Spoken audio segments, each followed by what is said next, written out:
A wealthy black man poses as a frequent customer at one of his upscale establishments in order to go undercover.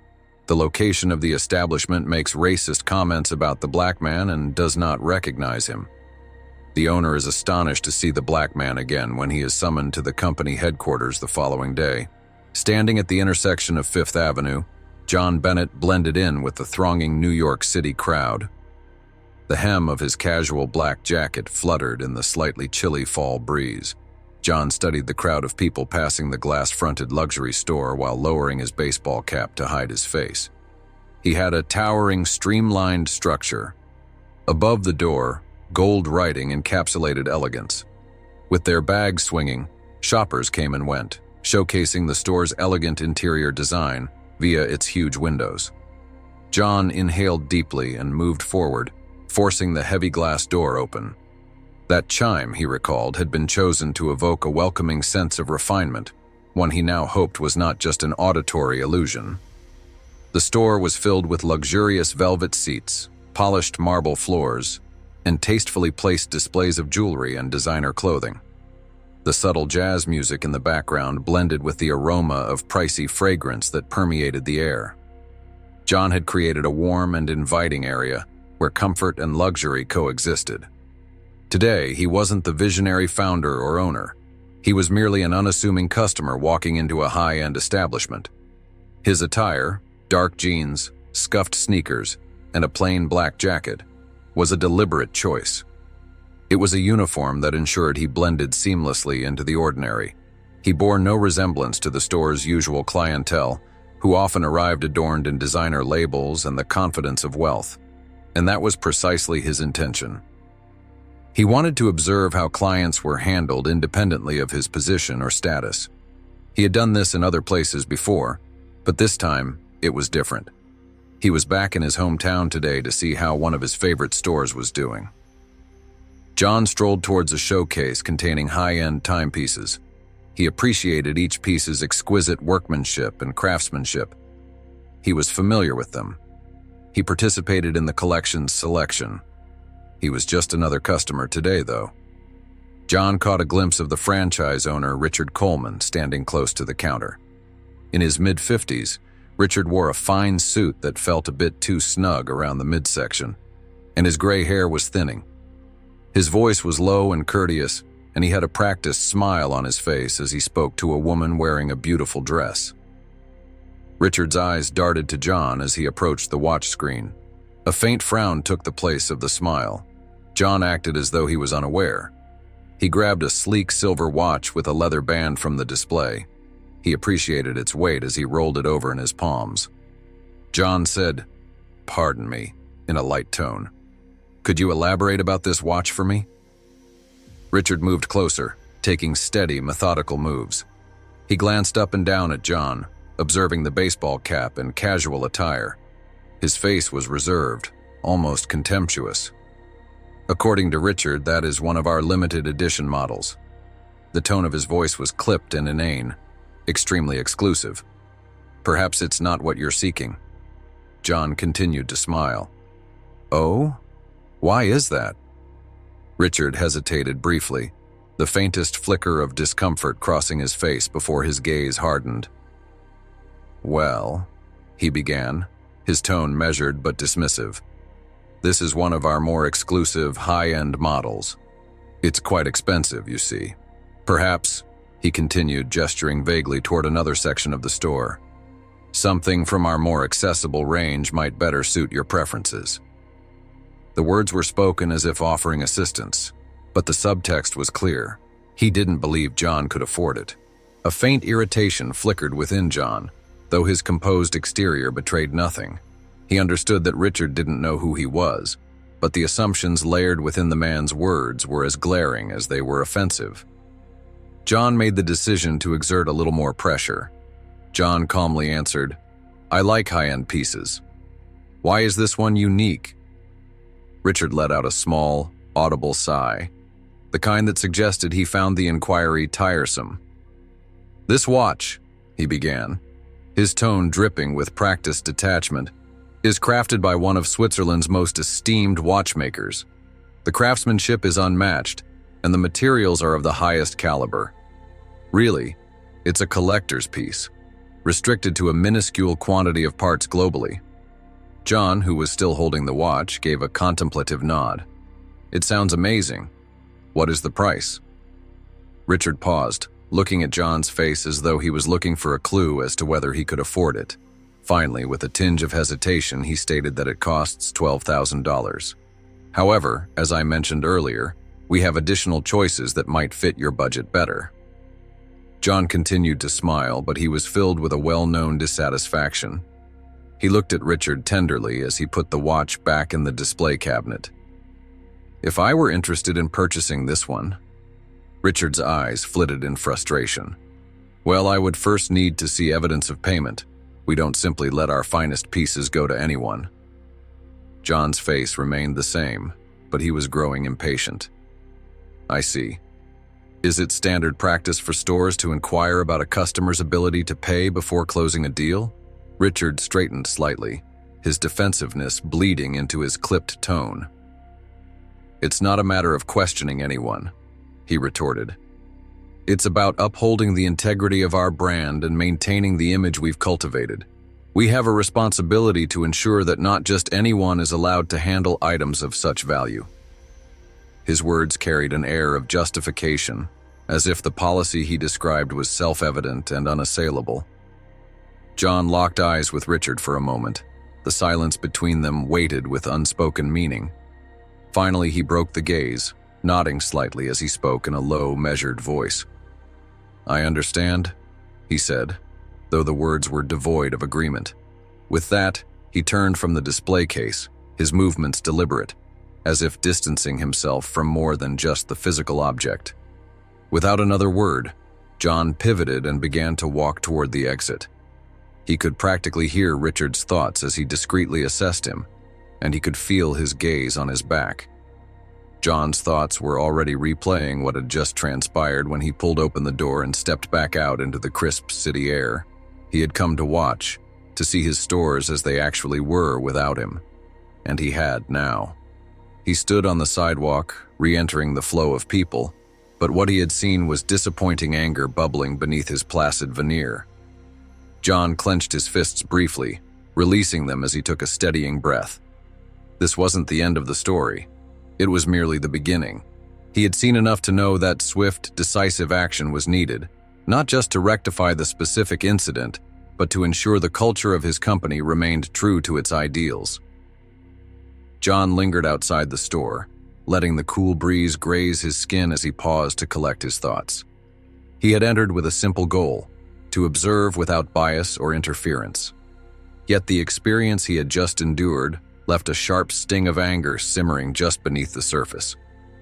Drawing in a deep, steadying breath, John set his jaw with determination. He pivoted on his heel and re-entered the store, resolute in his decision to uncover whether this was a one-time occurrence or indicative of a larger issue. The familiar chime sounded again as the door swung shut behind him, its soft note punctuating his return with an air of quiet determination. This time, he bypassed the displays and ambiance that had so captivated him earlier. With purposeful strides, John moved directly toward the area where Richard Coleman remained stationed, his goal clear and unyielding. Richard hadn't moved far. He now stood by the counter, his attention consumed by his phone, the glow of the screen casting faint shadows across his features. As John drew closer, Richard's gaze lifted from his device, narrowing sharply as recognition flickered briefly across his face. In that brief moment, John's suspicions were confirmed. The condescending attitude Richard had displayed earlier was no slip of judgment. The expression that greeted him now was identical to the one before, a calculated blend of irritation and superiority, as though John's presence were an unnecessary inconvenience. John inhaled deeply, forcing himself to remain focused on his objective despite the growing frustration gnawing at him. He moved toward a display showcasing designer coats, his fingers brushing lightly over the luxurious fabric as if appraising its craftsmanship. The coat he selected was a dark, impeccably tailored piece, its design understated yet sophisticated, an ideal choice for the crisp autumn season. Carefully, John lifted the coat from its hanger, holding it out before him to examine its lines and construction with an appraising eye. "Excuse me," John called out softly, his tone deliberately even and courteous. "Could you provide some details about this coat? It's caught my attention." Richard's attention shifted from the glowing screen of his phone, his eyes darting first to the coat in John's hands and then to John's face. There was a brief pause, a flicker of reluctance, before Richard tucked his phone into his pocket and approached with a carefully constructed smile that lacked sincerity. "Ah, yes," Richard began, his tone sharp and perfunctory, as though reciting a memorized script. "This is one of our premium offerings. Italian wool, handcrafted to perfection. It's part of our newest collection, and as you might expect, it's quite exclusive." His words carried the same dismissive air as earlier, and it was clear he wasn't overly enthusiastic about sharing more. John looked at the coat and nodded. "It's pleasant. What is the cost?" Richard's grin grew strained. "This coat is priced at $2,500, he replied, his words painstakingly precise, as if speaking to someone unfamiliar with such numbers. "These items," he added, his tone laced with subtle disdain, "are typically reserved for our high-end clientele. We don't generally display such pieces for just anyone to handle." The unspoken implication hung in the air, unmistakable and grating. John arched a single eyebrow, a subtle signal of his disbelief, though his tone remained carefully measured. "I understand," he said, his voice calm. "Therefore, you keep certain things out of your normal consumer's grasp." Richard's courteous exterior slipped as his expression stiffened. He remarked curtly, "Our regular customers know what they can afford and what they can't. Here, we serve a particular customer base, those who value quality and can afford it." Without a word, John carefully returned the coat to its hanger, his movements deliberate and unhurried, as if weighing each of Richard's statements against the values he upheld. The mounting frustration within him threatened to boil over, but John drew in a steadying breath, determined to maintain his composure for the sake of his objective. "I have a deep appreciation for quality," John said, his voice calm but firm, "and I believe this coat might be precisely what I'm looking for." Richard's gaze faltered briefly, a flicker of irritation and disbelief passing through his eyes as if he couldn't quite reconcile John's words with his preconceived notions. Stepping closer, Richard lowered his voice as though the words he was about to say needed to be shielded from the ears of others. The action only emphasized his patronizing intent. "Listen," Richard began, his tone softening just enough to feign understanding, though it remained tinged with condescension. "I don't mean to be offensive, but perhaps you'd be better off browsing some of our more budget-friendly items. There's no sense in focusing on pieces that might exceed your price range." His words landed like thinly veiled insults disguised as advice. John could feel the last threads of his patience fraying. Each word Richard spoke chipped away at his resolve to remain unaffected. He fixed his gaze on Richard, the quiet intensity in his eyes matched by the calm but unwavering tone of his voice. "You have no idea what my financial capacity is," John said, his tone sharpening slightly. "And making assumptions about a customer's buying power based solely on their appearance? That's not just poor form, it's bad business." Richard's face grew taut, his displeasure becoming more apparent as John's calm but pointed rebuttal hit its mark.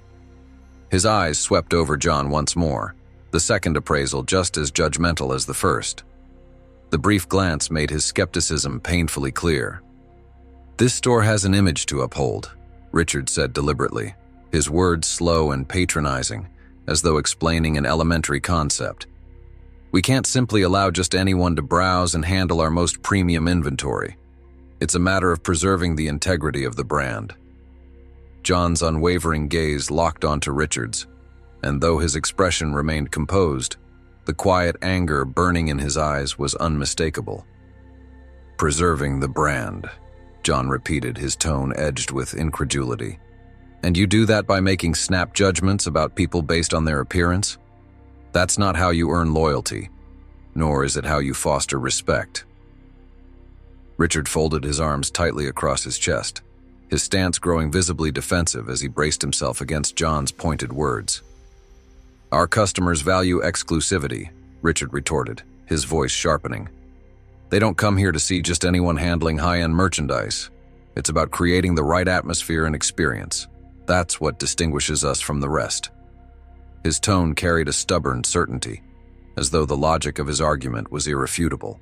John exhaled slowly, his gaze remaining firmly fixed on Richard. The deliberate pause seemed to underscore the weight of what he was about to say. "So, you genuinely believe that disrespecting potential customers is an essential part of creating that experience?" John asked, his voice calm yet cutting. Richard gave a nonchalant shrug, his expression twisting into a smug smile. "I believe I understand my clientele far better than you," Richard stated, his tone oozing arrogance. "And it's my responsibility to safeguard the store's reputation and integrity." John remained silent for a moment, his expression unreadable. His gaze shifted across the store, absorbing the meticulously arranged displays and high-end merchandise. Finally, he turned his attention back to Richard, his resolve clear in his eyes. "Thank you for your time," John said at last, his voice calm but noticeably distant. "I believe I've seen all that I needed to," he added, his words carrying an air of finality. Without giving Richard the chance to respond, John pivoted sharply on his heel and began making his way toward the door. The familiar chime rang faintly behind him as John exited, stepping back into the brisk city air. This time he didn't pause or linger on the bustling sidewalk. He strode quickly down the avenue, his thoughts swirling and his focus intensifying with each step. The events of the day struck him as completely unacceptable, not merely as a professional, but also as someone who deeply valued respect and decency. He had entered the store hoping to observe its operations objectively, and now he had seen the unfiltered reality for himself. John's jaw tightened as he recalled Richard's patronizing tone and blatantly dismissive behavior. This wasn't simply about a single coat or an expensive watch. It was about the foundational principles upon which John had built his entire company, principles that, based on what he had witnessed, were clearly being disregarded at this particular location. As John continued down the street, the anger simmering inside him started to shift, hardening into focused determination. He now had absolute clarity about the steps he needed to take next. Today, he had been treated as if he were just another passerby, judged unfairly by his appearance and dismissed outright without any real consideration. But tomorrow, things would be different. He would return, not as John Bennett, the ordinary customer, but as John Bennett, the rightful owner of the store. And this time, he would make sure things changed, permanently. That evening, John couldn't stop replaying the day's events in his mind. Every word Richard had uttered seemed to intensify his resolve further. By the time the morning sun rose, his earlier frustration had transformed into a well-defined and actionable plan. He was determined to go back to the store and delve deeper into the issues at hand. He needed to find out whether Richard's condescending behavior was an isolated incident or part of a broader systemic problem. If Richard was comfortable treating him this way, how much worse might he treat other customers, those who didn't have the authority to challenge him? John resolved that he would uncover the truth no matter how uncomfortable or revealing it might be. Wearing the same understated outfit, jeans, sneakers, and a plain black jacket, John headed back into the store, ready to observe once more.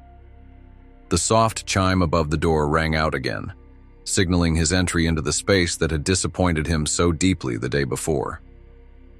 This time, the store felt noticeably quieter. Only a handful of customers wandered among the displays, their movements unhurried in the stillness. John walked purposefully toward the jewelry section, his gaze settling on a display case filled with shimmering diamond bracelets and necklaces, each piece glittering under the soft lighting. Every item sparkled brilliantly, the careful illumination highlighting their intricate designs. The price tags were subtle, almost hidden, reinforcing their exclusivity. As he examined a particularly intricate bracelet, its delicate details capturing his attention, John became aware of Richard's presence at the edge of his peripheral vision. Richard was positioned at the far end of the store, engaged in conversation with a young woman whose expression revealed a mix of worry and unease. The woman, John realized, was Sarah Moore, the assistant manager of the store. She nodded at intervals as Richard spoke, though her hands betrayed her nerves, fidgeting restlessly with the clipboard she held. John adjusted his position slightly, straining to catch fragments of their conversation without drawing attention to himself. "I don't care if he's a potential buyer," Richard said, his voice low but sharp with irritation. "We have a reputation to uphold here. Keep a close eye on him," Richard continued, his words cutting and dismissive. Sarah's expression was a mix of concern and pity as she looked toward John. She looked at John for a moment, then averted her gaze. John kept his eyes on the jewelry as if he didn't notice. Now he was aware that Richard was telling his employees to avoid him. This realization further strengthened John's resolve. He decided he would confront Richard again, this time probing deeper to determine the extent of his biases and their impact on the store's operations. John allowed his gaze to rest on a particularly exquisite diamond necklace. He gestured subtly, signaling for a nearby sales associate to assist him. A young woman walked over, her demeanor professional, but tinged with a cautious reserve that she couldn't entirely mask. "Good morning," John greeted her, offering a warm and disarming smile. "I was hoping you could share some details about this necklace. It's quite beautiful." The associate hesitated, glancing briefly over her shoulder where Richard stood, his intense gaze fixed on their interaction. She paused for a moment before turning her attention back to John, her reluctance evident, but subdued. "This piece is part of our signature collection," she explained softly. "It's crafted with the finest diamonds, all set in pure platinum. The price is $15,000. Her voice was steady, though her earlier hesitation lingered. John gave a nod of appreciation, his tone genuine. "It's absolutely stunning," he said. "Would it be possible for me to take a closer look at it?" Before the associate had a chance to reply, Richard intervened, striding toward them with a stern and authoritative expression. "Is there an issue here?" Richard inquired, his question aimed squarely at the associate, as if John were not worth addressing directly. "No problem at all," John interjected smoothly, stepping forward with quiet confidence. "I was simply asking for details about this necklace. I'd like to take a closer look." A flicker of irritation crossed Richard's eyes, betraying his growing impatience with John's persistence. "I don't think that's necessary," Richard replied, his tone heavy with condescension. "As I mentioned earlier, there are other items in our collection that might be a better fit for you."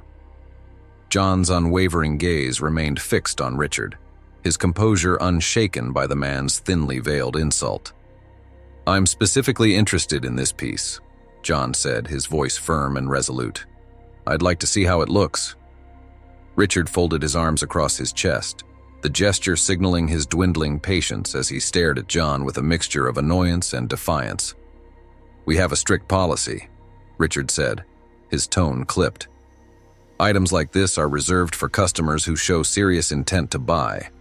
I can't allow just anyone to handle our most exclusive pieces." For the first time, John's calm facade wavered slightly, his frustration beginning to show through. "And what exactly makes you think I'm not serious about purchasing this?" he asked, his tone sharpening slightly. Richard's gaze traveled up and down John's figure once more, his expression now openly disdainful, the sneer on his face unmistakable. "Experience?" Richard replied coldly, his tone laced with arrogance. "I've been in this business long enough to know who can afford what. My role is to maintain the integrity of this store and its brand. We need to maintain our reputation." John could feel his temper flaring, but he forced himself to maintain a calm and steady tone, unwilling to let his frustration take over. "So you protect that reputation by judging people solely on their appearance?" John asked, his voice measured but firm.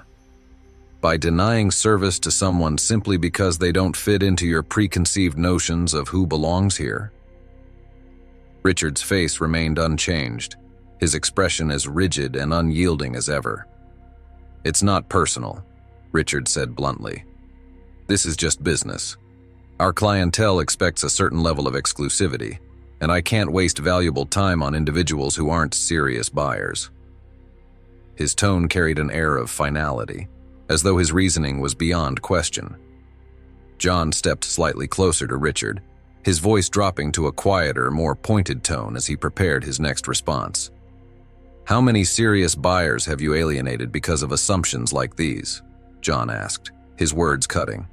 "How many individuals have you disrespected just because they didn't match your narrow image of a so-called ideal customer?" Richard's jaw visibly clenched, a flicker of discomfort breaking through his otherwise composed demeanor. "I manage this store as I see fit," Richard snapped, his voice taking on an edge. "And frankly, I don't owe you, or anyone else, an explanation for my methods." John's steady gaze remained locked on Richard's, the controlled calm of his exterior barely masking the anger simmering just beneath the surface. "You might not feel the need to explain yourself to me," John said, his voice quiet but resolute. "But you'll have to answer to someone. What you're doing here isn't just bad business, it's fundamentally wrong." For a brief moment, uncertainty flashed in Richard's eyes, but it was quickly replaced by his usual hardened, defensive expression. "If you're not satisfied with how we operate," Richard said dismissively, his tone dripping with smugness, "you're free to take your business elsewhere. There are plenty of other stores that might better suit your preferences." John inhaled deeply. Taking a step back, John glanced toward Sarah, who was observing the tense exchange from a distance, her face etched with a mix of worry and unease. "Thank you for your time," John said, his voice now cold and detached. "I'll make sure the appropriate people hear about how you choose to run this store." Without another word, John pivoted sharply on his heel and strode purposefully toward the exit. The soft chime above the door rang louder in his ears this time, as he stepped out onto the bustling sidewalk, the cool air hitting him with a sense of finality. John was now absolutely certain of the steps he needed to take. He had seen more than enough to conclude that Richard's conduct wasn't a one-time misstep, but part of a larger, troubling pattern. It was a manner of thinking, an attitude that required attention. John's resolve became firm as he left. Although he had hoped for a different result, he was now certain that change was required and that it would begin at the top. John stayed up all night getting ready for the task at hand. He didn't go back to the upscale store the following morning. Rather, he went directly to the modern glass headquarters of his business, which is located in Midtown Manhattan. Employees were moving through the halls with purpose, phones ringing gently, and the attitude inside was one of quiet efficiency. John stepped into the executive conference room, an expansive space dominated by a sleek, polished table and flanked by floor-to-ceiling windows that offered a panoramic view of the bustling city below. Taking his place at the head of the table, John settled into his chair, his expression exuding calm authority and unwavering resolve. John had carefully orchestrated a meeting with Richard Coleman, framing it as a discussion about the store's performance metrics and long-term strategic goals. He knew that positioning the meeting in this way would guarantee Richard's attendance, ensuring the confrontation would proceed as planned. Near the door, John's assistant Lisa stood poised, her demeanor professional as she awaited Richard's arrival. Before long, Richard entered the room, exuding his characteristic air of confidence, which seemed almost like a protective armor against the unexpected. Dressed impeccably in a tailored suit, his face betrayed a mix of curiosity and faint irritation, as though he considered the meeting an unnecessary disruption to his day.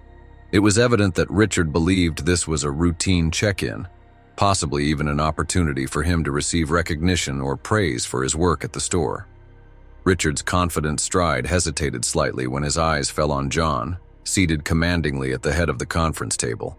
His eyes widened momentarily in surprise, darting to Lisa as if seeking an explanation before returning to John with a flicker of uncertainty. It was obvious that he was struggling to recognize John, and a brief flicker of confusion crossed his features as he tried to piece it all together. John chose to remain silent for a few moments, giving Richard the time to process the situation and the unexpected sight before him. Finally, John broke the silence, his tone calm yet imbued with unmistakable authority. "Please, take a seat, Richard," John said firmly, motioning toward the chair directly opposite him. Richard paused briefly, his hesitation evident, before pulling out the chair and lowering himself into it with a touch less confidence than usual. "Good morning, Mr. Bennett," Richard greeted cautiously, his voice carrying a thin veneer of politeness. "I wasn't expecting to see you here. Is there a problem?" John leaned forward just enough to convey his focus, his unwavering gaze fixed firmly on Richard. "No, Richard," John began, his tone measured but resolute. "Things are far from all right. I'm here to address some very serious concerns regarding your behavior at the store." A flicker of confusion passed through Richard's eyes, quickly replaced by an attempt to reclaim his usual aura of confidence. "Concerns?" Richard asked, his tone attempting to sound casual. "I've been managing the store exactly as I always have. Sales are up, and the brand's reputation remains strong. If there's an issue, I'm more than willing to address it." John's expression didn't shift in the slightest. His calm demeanor conveyed both control and gravity. "This isn't about sales figures, Richard," John replied evenly. "The issue lies in how you treat people. Yesterday I visited your store. You didn't recognize me because I was dressed casually, just like any regular customer." Richard's expression changed from one of realization to one of dread. As he struggled to come up with a reply, his mouth opened and closed. Before Richard could gather himself to respond, John pressed forward, his tone deliberate. "I witnessed it for myself," John said, his voice remaining calm but carrying an edge of firmness. "You judged me based solely on my appearance. You made assumptions, dismissed me outright, and withheld the level of service you'd reserve for someone you considered a worthy customer. And this isn't just about the way you treated me," John added. "It's about how you likely treat others, anyone who doesn't conform to your narrow, biased notion of who deserves respect." Richard swallowed audibly, his face reddening as the weight of John's words began to sink in. "Mr. Bennett, I didn't realize it was you," Richard stammered, his voice faltering as he scrambled to explain. "If I had known—" John raised a hand slightly, cutting him off mid-sentence with an air of finality. "That's precisely the issue," John interjected, his tone sharpened by frustration. "You shouldn't need to know someone's identity to extend them basic human decency. This company was founded on the principles of inclusivity and respect," John continued firmly. "Our brand isn't just about exclusivity. It's about ensuring every individual who steps through our doors feels valued and appreciated. You've turned my store into the antithesis of everything it's supposed to represent," John said, disappointment evident in his voice. Richard squirmed slightly, his discomfort becoming more visible with each pointed statement from John. "I was only trying to uphold the brand's image," Richard said defensively, "to ensure it stayed exclusive and high-end. That's what our customers expect, an environment tailored to a particular kind of clientele." John's voice grew sharper, his patience clearly wearing thin. "What our customers truly expect," John said, his words slicing through Richard's defense, "is quality in both products and service. And they deserve that service regardless of how they look or what they're wearing. They should feel welcomed, not judged. Your actions," John added with a tone of finality, "are undermining everything this brand is built to stand for." Richard's face now betrayed desperation, his confidence crumbling under the weight of John's words. "Mr. Bennett, please," Richard said quickly, his tone almost pleading. "I can change. I really can. I understand now. I'll do better. I'll set up training programs, implement whatever measures you think are necessary. Just give me the chance." John exhaled deeply, shaking his head with deliberate slowness. "It's too late for that, Richard," he said, his tone measured but resolute. "Your behavior stems from an attitude that can't be corrected with a simple training module. It's a core issue with how you view and treat people, and it's a problem I cannot ignore any longer. Effective immediately, your franchise agreement is terminated. From this moment, you are no longer responsible for that store or any operations tied to it." Richard's eyes went wide, Disbelief etched across his face as if the words hadn't fully registered. "You can't be serious," he said, his voice rising with desperation. "I've dedicated years to this company. I've been instrumental in building that store into what it is today. You can't just throw all of that away and cut me off like this." John rose from his chair, his movements deliberate, his gaze locked firmly on Richard. "Yes, I can," he replied with unwavering authority. "And I will. Your actions don't just reflect poorly on you. They cast a shadow over the entire company. I've worked tirelessly to build this brand on values of inclusivity and respect, and I refuse to let one person's prejudices undermine everything we stand for. Security will escort you out of the building. You'll be provided with the necessary paperwork outlining the termination process and next steps." Richard pushed himself out of his chair, his movements sharp and his expression a volatile mix of anger and disbelief. "You're making a monumental mistake," he began, his tone laced with frustration. "I've been the best manager this company has ever had.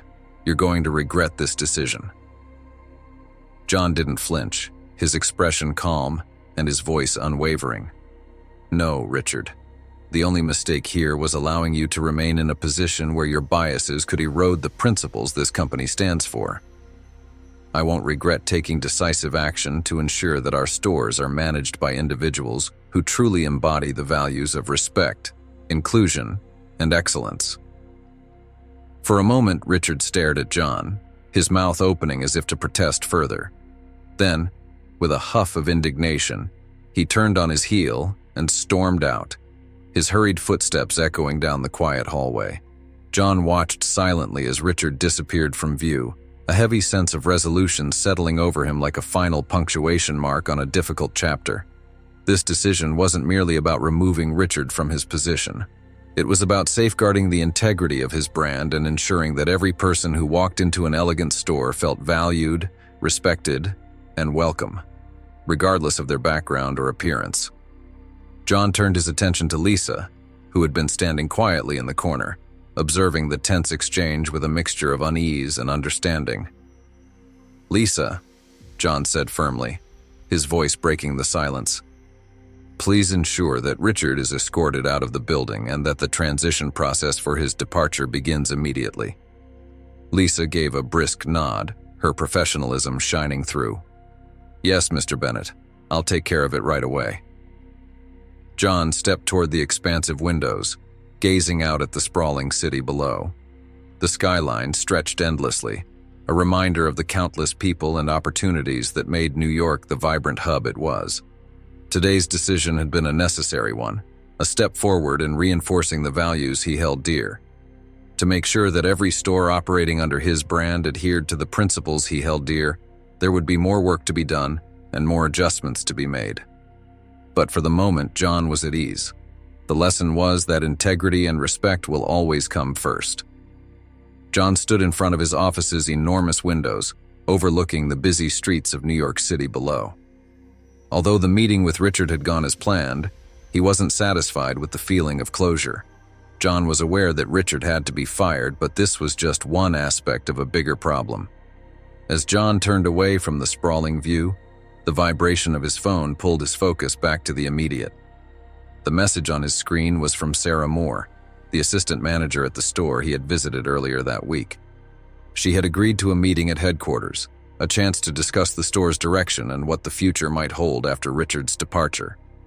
With a purposeful stride, John made his way down the sleek, modern hallway to the designated conference room where Sarah awaited him. The moment John stepped into the room, Sarah rose from her chair, her movements quick and slightly anxious.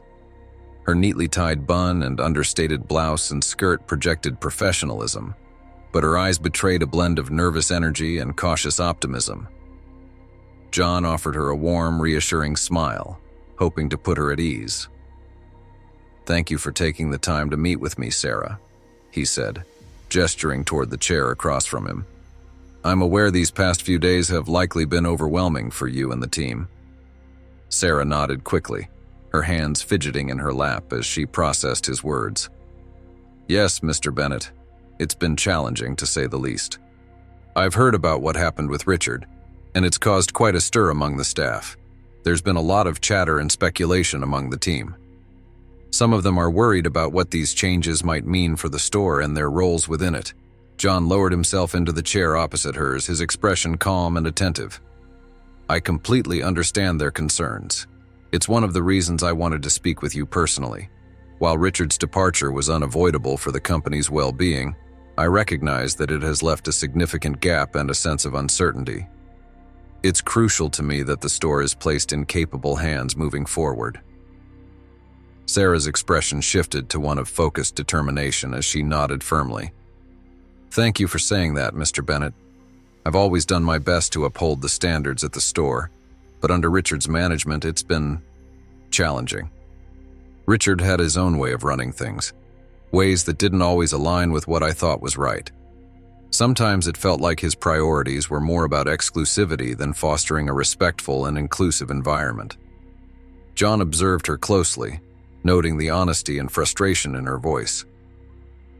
I saw you in action during my visits to the store, Sarah. You maintained professionalism even under tense and unfair circumstances. That's part of the reason I'd like to offer you the position of interim manager. You're familiar with the team, you understand the store's operations, and most importantly, you embody the principles this brand stands for. Sarah's eyes widened in astonishment, and a wave of relief softened her features. Interim manager, she echoed, her voice tinged with disbelief. Mr. Bennett, I don't know what to say. I never imagined I'd be given this kind of opportunity. It's such an honor, and I wasn't expecting it at all. John offered her a reassuring smile, his confidence in her evident. Say you'll accept the role, Sarah, and help me ensure this store becomes a true reflection of the values we hold dear. I need someone I can trust to steer this store in the right direction, someone who understands the importance of integrity and won't repeat the mistakes Richard made. Sarah's hands, which had been resting on the table, trembled slightly as she nodded with resolve. Yes, Mr. Bennett, I'll take the role. I'll do everything in my power to make this store what it was always meant to be. I've always believed that respect should be a cornerstone of how we treat every customer, regardless of their background or appearance. John's expression softened, a quiet pride reflecting in his eyes. That's precisely the kind of mindset I was hoping for. You'll have my unwavering support, and we'll collaborate to implement the changes that need to be made. I want you to feel fully empowered to address any challenges, ensuring that every customer who walks through those doors feels genuinely welcome and valued. A visible wave of relief washed over Sarah, her posture relaxing as the weight of uncertainty lifted. Thank you so much, Mr. Bennett. I've always cared deeply about the store and the incredible people who work there, but until now I never felt I had the authority or platform to truly make a difference. John gave a thoughtful nod, acknowledging her candidness. You do now, Sarah. I'll personally ensure you have the resources and tools necessary to succeed.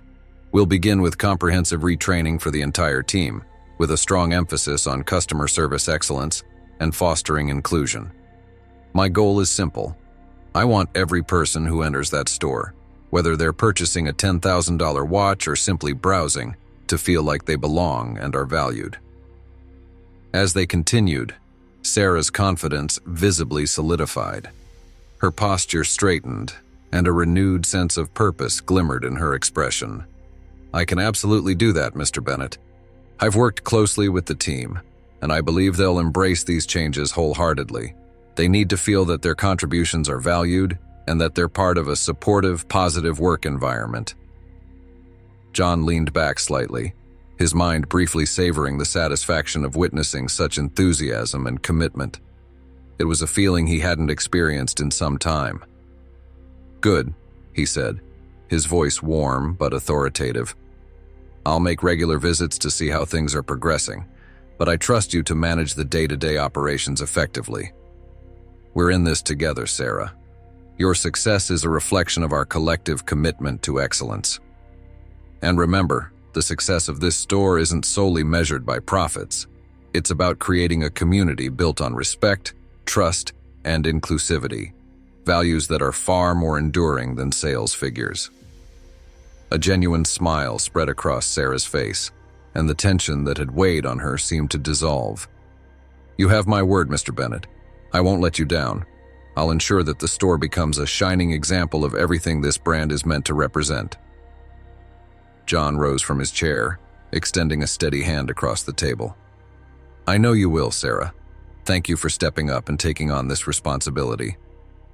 I'm confident in your ability to lead, and I look forward to seeing the positive transformations you'll inspire."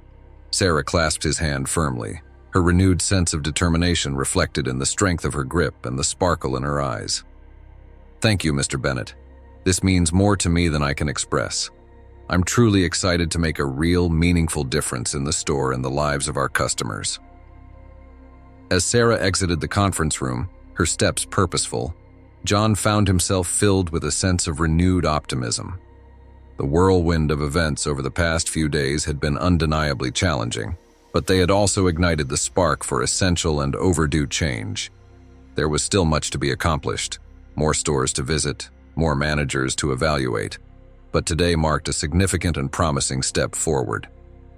John returned to his office, the expansive view of the bustling city below drawing his thoughts outward again. His mind lingered on the countless people who crossed the thresholds of his stores daily, each carrying their own unique story, aspirations, and needs.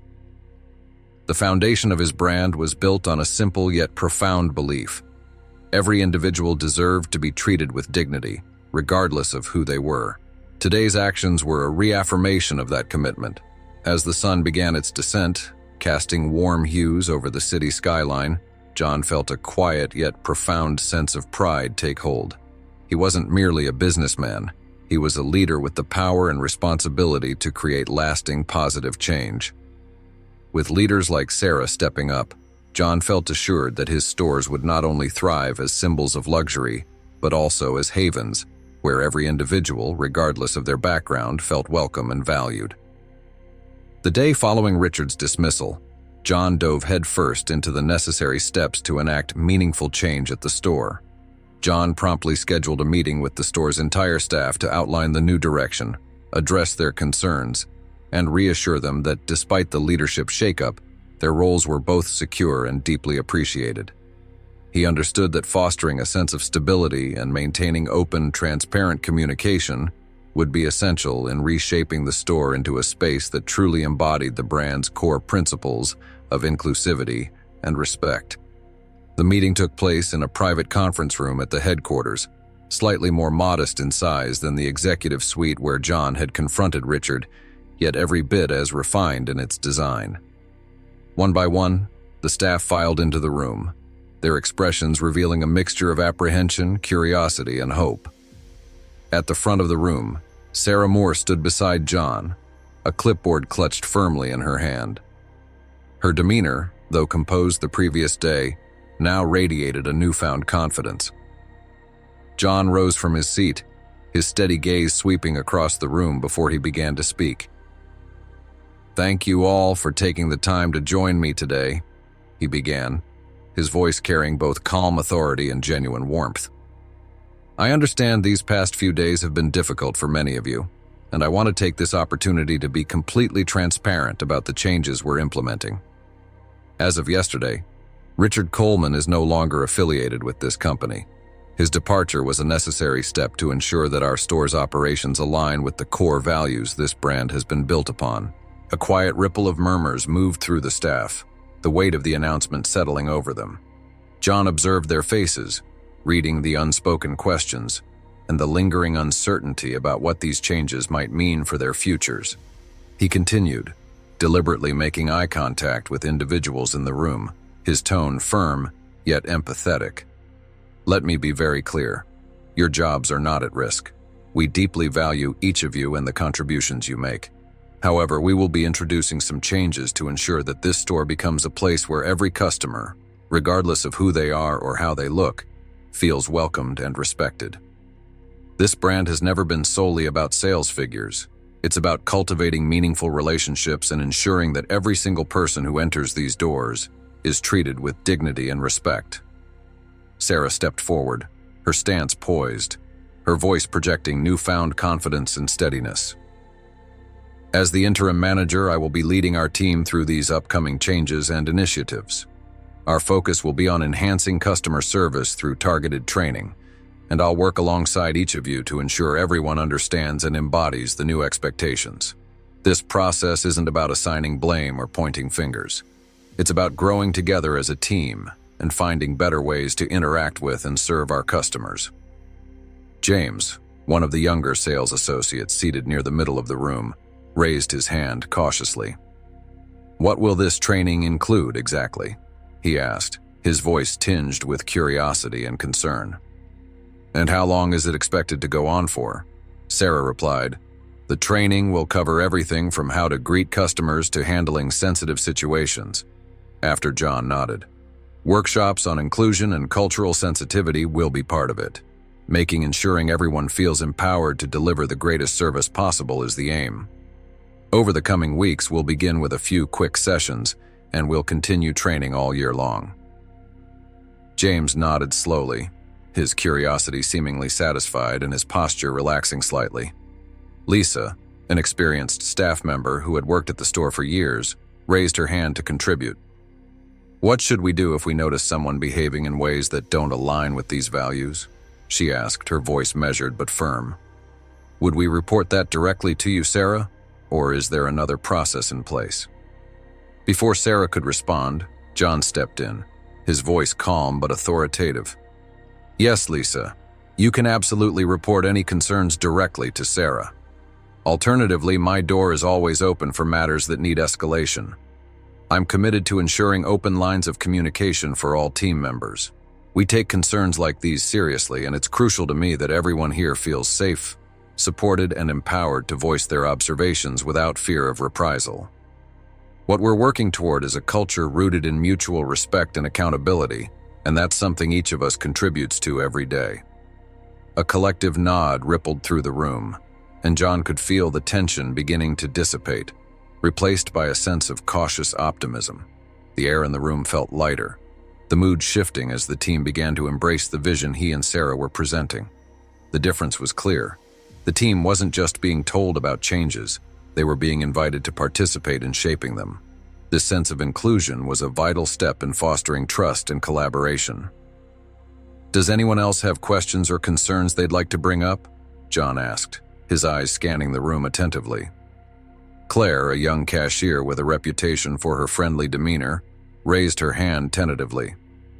"What should we do if we encounter customers who display the same kind of attitude Richard used to have?" she asked hesitantly. "How should we approach situations where a customer is being rude or even discriminatory?" Sarah stepped forward again, her tone calm but firm as she addressed Claire's concern. "That's an excellent question, Claire," Sarah began, her tone thoughtful yet decisive. "A significant portion of the training will focus on conflict resolution and de-escalation techniques. If you find yourself in a situation where a customer's behavior is inappropriate or makes you uncomfortable, please don't hesitate to involve a manager immediately. Our goal is to empower you to handle these situations with professionalism and grace, but you should always know that we're here to support you every step of the way." John nodded firmly, his expression underscoring Sarah's points. "I want to remind all of you, you are not alone in handling these challenges. As a team, we'll cooperate to ensure that all employees and clients are treated with dignity." The personnel appeared to calm down as well, feeling even more reassured by the well-defined plan and the assistance provided. For his part, John was relieved. Although he was aware that these adjustments would not be a panacea, they were a beginning. Transforming the store into a space where everyone felt genuinely welcome and valued required a collective commitment, one he was confident this team could deliver. "Thank you all for taking the time to be here today," John said as he began to conclude the meeting. "I have full confidence in each of you, and I truly believe this store can become the gold standard for what our brand represents. Let's work together to make that vision a reality." As the meeting concluded, the staff began filing out of the room. Some lingered briefly to ask Sarah follow-up questions, while others headed back to their stations, a renewed sense of purpose evident in their strides. John stood by, observing them as they dispersed, a quiet sense of hope stirring within him. It was clear to him that entrusting Sarah with this leadership role had been the right decision. She was demonstrating the kind of inclusive, empathetic leadership Richard had failed to provide, and the rapport she shared with the staff was unmistakable. As the room cleared out, leaving just the two of them, John turned toward Sarah. "You handled yourself exceptionally well today," he said, his tone carrying both pride and encouragement. "It's clear that the staff respects you and is looking to you for leadership. Keep building on that momentum and great things will follow." Sarah's smile was a blend of relief and determination, her confidence bolstered by his words. "Thank you so much, Mr. Bennett. I promise, I won't let you down. I genuinely believe we're on the path to making a real positive difference here." John nodded with approval, her enthusiasm affirming his faith in her abilities. "I have no doubt that you will, Sarah. I'll check in periodically, but I trust you to steer this ship confidently. And if there's ever anything you need, don't hesitate to reach out directly." After Sarah gave her consent, John walked out of the conference room, already planning his next move. There were other managers to meet and other establishments to check out. The situation with Richard had served as a stark wake-up call, a powerful reminder that even the most well-intentioned visions could falter under the weight of unchecked bias and ineffective leadership. As John moved purposefully through the sleek, glass-lined corridors of his company's headquarters, a renewed sense of determination took root within him. The confrontation with Richard had been uncomfortable, even painful, but John knew it had been undeniably necessary. For John, justice wasn't solely about addressing and punishing bad behavior. It was about fostering an environment where such conduct couldn't thrive, where respect and inclusivity were the unshakable foundations of every interaction. He was steadfast in his commitment to creating a company where values like respect, inclusivity, and integrity were not hollow phrases, but lived principles guiding every aspect of the business. These values were the compass that informed every decision he made, every action he took, and every interaction within the organization. He understood there would be hurdles and resistance ahead, but he felt ready and resolute to confront them head-on. Fueled by his unwavering dedication to his values and the steadfast support of promising leaders like Sarah, John felt confident they were on the brink of achieving meaningful and lasting change. The store itself was beginning to exhibit noticeable signs of transformation. The atmosphere seemed brighter and more welcoming. The staff displayed an eagerness and attentiveness that hadn't been as evident before. It was clear that appointing Sarah as interim manager had been an excellent decision. She had approached the organization of the training sessions with efficiency and precision, and the team had responded with enthusiasm and renewed energy. Determined to ensure the progress continued, John had upheld his commitment to conduct regular check-ins, reinforcing his presence and support. On this particular day, John opted for an unannounced visit to gauge firsthand how the changes were being implemented and how the store was evolving. The familiar chime above the store's entrance echoed as John stepped inside, where he was promptly greeted by James, the same young sales associate who had voiced thoughtful questions during the team meeting. "Good morning, Mr. Bennett," James said, his smile wide and genuine, radiating warmth and confidence.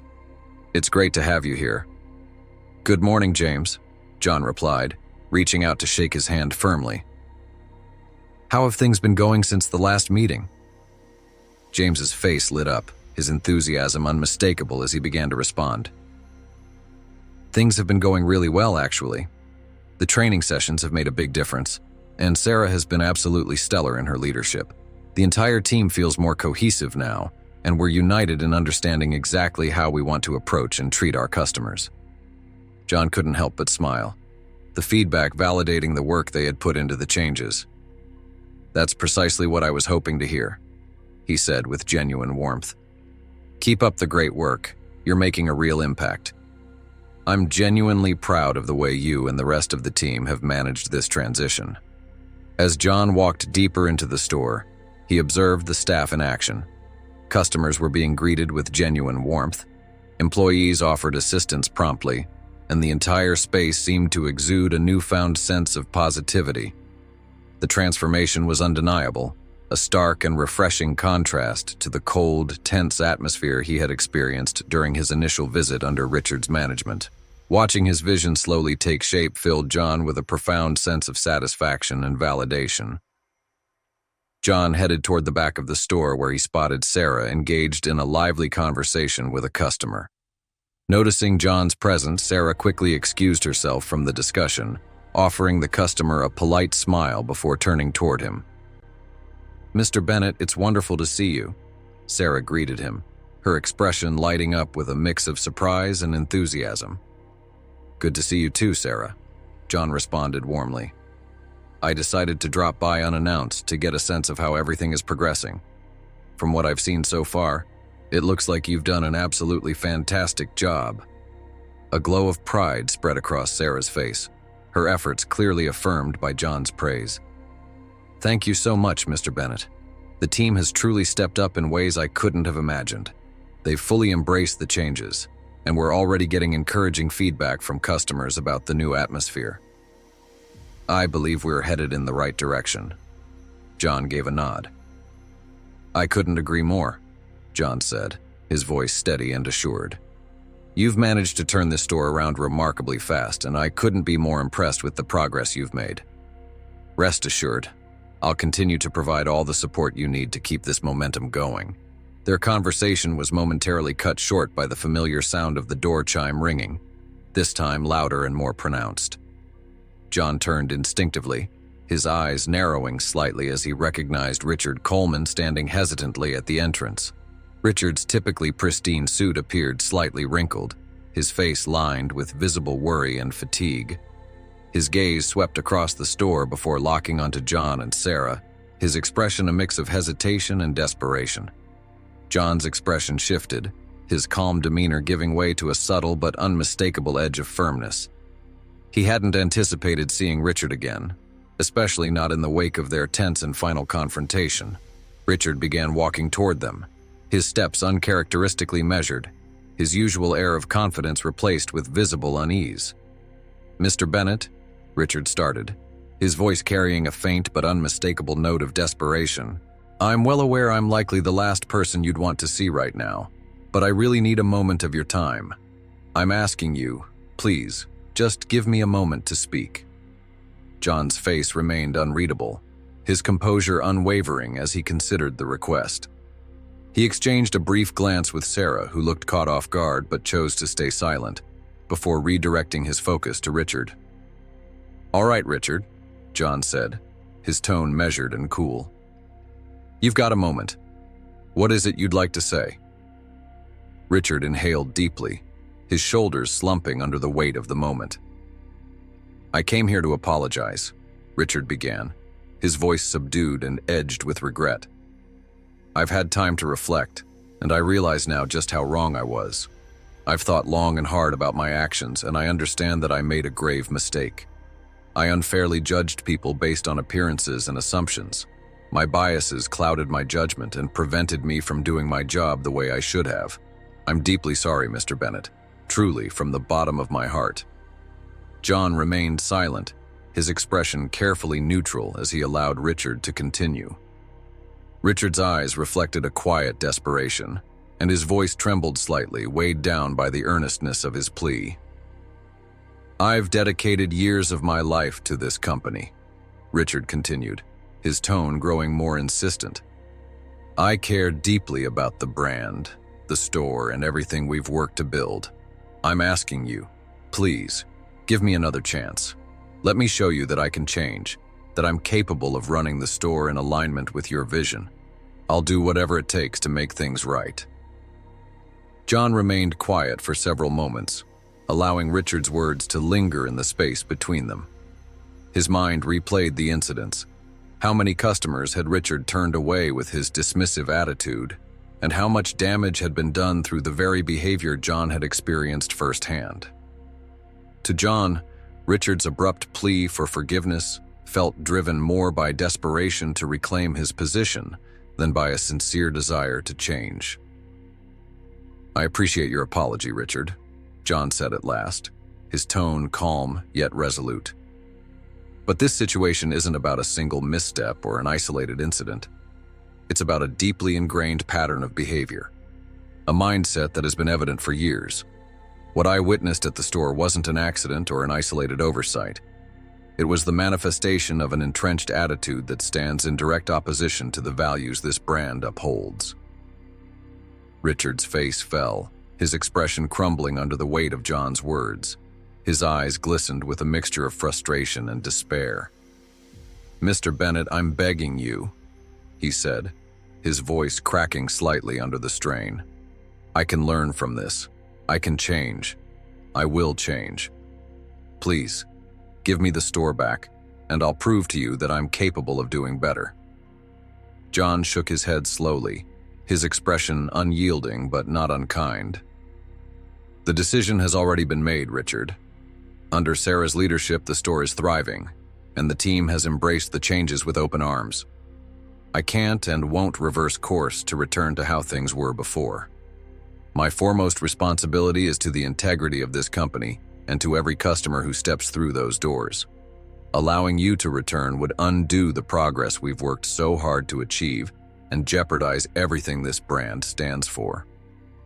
Richard's shoulders sagged visibly, as though the weight of John's decision drained the last of his resolve. He met John's gaze one final time, the desperation in his eyes gradually giving way to a quiet, reluctant resignation. "I understand," he murmured, his voice barely audible, as if he were speaking more to himself than to John. I thought maybe there was still a chance." He trailed off, the words heavy with regret. John's tone softened, though his resolve remained firm. "Richard, I truly hope you use this as an opportunity to reflect on your actions and learn from them. This isn't about punishing you or holding a grudge. It's about making sure the people in leadership roles embody and uphold the values that define this brand. I sincerely wish you success in your future endeavors, but this store will not be part of that journey." Richard gave a small, defeated nod, his gaze fixed on the floor. "Thank you for your time, Mr. Bennett," he said softly, his voice stripped of its earlier insistence. Without further protest, Richard turned and walked away, his steps slow and heavy as he exited the store. John watched silently as Richard disappeared through the door, a mix of pity for the man's plight and a deep-seated resolve to uphold the values that had guided his decision. To John, Richard's apology felt sincere, but tragically belated. The damage to the brand's reputation and values had already been done, and John knew he couldn't jeopardize the progress they had made by giving Richard another opportunity. His duty was clear: to his company, his employees, and most importantly, to the customers who trusted in the brand's values. Sarah stood silently next to John, her expression a mix of quiet relief and gratitude. "Thank you for standing firm and not allowing him to return," she said softly, her voice tinged with sincerity. "I think it would have unsettled the staff and undermined the trust we've worked so hard to rebuild." John nodded in agreement, her words echoing his own thoughts. "My decision was grounded in what I believe is best for this store and the incredible people who keep it running. You've already done a fantastic job, Sarah, and it's clear you're leading this team in the right direction. Keep building on this momentum, and I'm confident even greater success will follow. Together, we're creating something truly remarkable here, and I have complete confidence in your ability to guide this team forward." Sarah's smile grew, a sense of accomplishment and gratitude evident in her brightened demeanor. "Thank you, Mr. Bennett, for believing in me and giving me this chance. I promise I won't let you down." John turned his gaze to the store floor, observing the staff as they interacted with customers. Every exchange exuded positivity, warmth, and attentiveness. The transformation was undeniable, and its positive impact was visible in every corner of the store. A deep sense of pride and satisfaction welled up within him as he took in the scene. John was fully aware that challenges still lay ahead, but he was confident that with strong leadership and a steadfast commitment to the company's core values, those obstacles could be overcome. As John stepped out of the store and onto the bustling sidewalk, a renewed sense of purpose coursed through him. This was the essence of everything he had worked toward, building a brand that didn't just represent luxury, but also stood as a beacon of respect, integrity, and inclusion. With the right people leading the way, John was certain that his vision would not only endure but continue to flourish.